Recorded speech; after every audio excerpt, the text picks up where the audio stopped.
I will be discussing the age-old debate about the relationship between science and religion. Does one provide greater benefits over the other, or does the true power lie in a combination of both science and religion? In particular, I will look at the popular program Mindfulness-Based Stress Reduction that borrows ideas about mindfulness from Buddhism and Buddhist meditative traditions.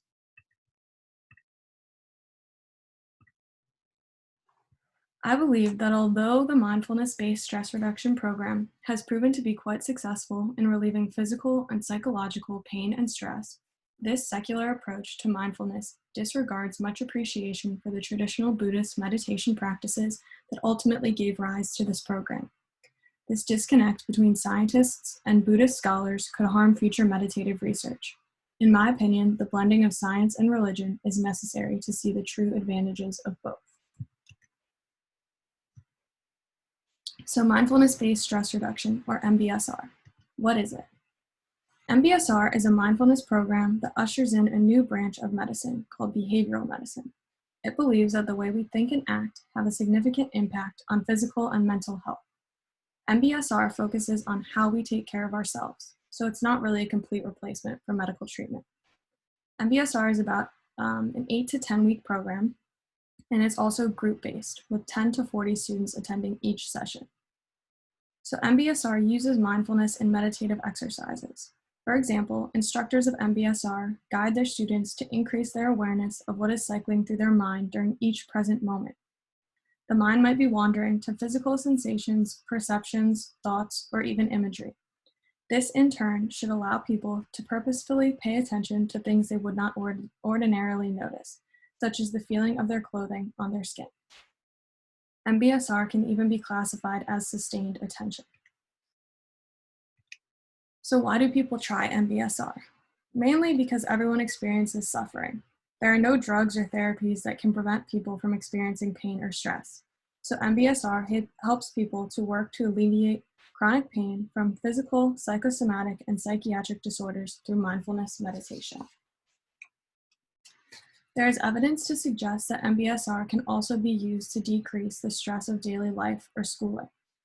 The directed focus that mindfulness creates leads individuals to gain a more accurate perception of their feelings, and perhaps even reduce the negative connotation of pain, specifically of chronic pain.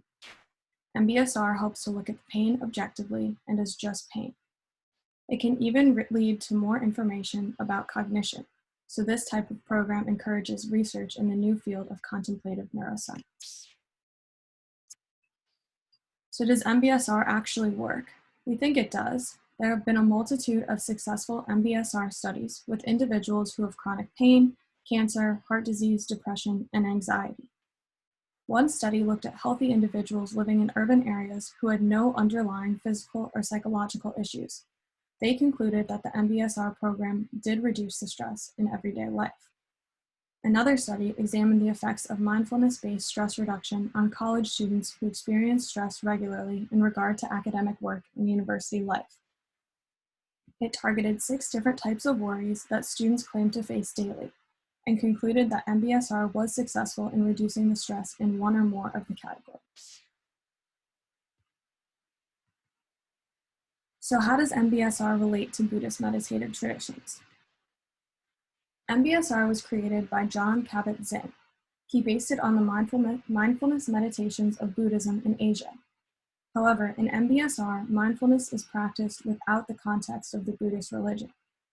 Kabat-Zinn claimed that the benefits of mindfulness were universal, and that mindfulness itself relates mostly just to a particular way of paying attention. He once said that mindfulness can stand on its own when providing reasoning as to why MBSR is secular. He claims that mindfulness can benefit everyone. So Buddhist scholars' problem with MBSR. They argue that Buddhist meditation is not appropriate for psychotherapy purposes and are also unhappy with Kabat-Zinn's reductionist approach. Buddhist scholars believe that mindfulness is not just an intellectual tool that emphasizes sustained attention, but that it is also a tradition that rests on the teaching of ethical values. Buddhist scholars believe that MBSR commercializes mindfulness, and that the whole idea of the program diminishes the teachings of the Buddha's Dharma, to make mindfulness meditation more appealing to Western, traditionally non-Buddhist populations. Lastly, Buddhist scholars argue that mindfulness can be dangerous if it is not practiced with the Buddhist ethics of morality, loving kindness, and compassion. So why does this matter at all? The issues that Buddhist scholars have with MBSR touches on the long-debated relationship of science and religion. From my research, it is easy to see that the most beneficial outcomes will come from a balanced integration of the two. However, this integration will take transparent cooperation and the preservation of important values that are central to science and religion. Without cooperation from both sides, for scientists, it could harm future meditative research in which we learn more about neurocognition in a field that has very limited information. Without cooperation from both sides for Buddhist scholars, research about benefits of meditation could bring about new followers, as compelling science news spreads very quickly and could easily grow the religion.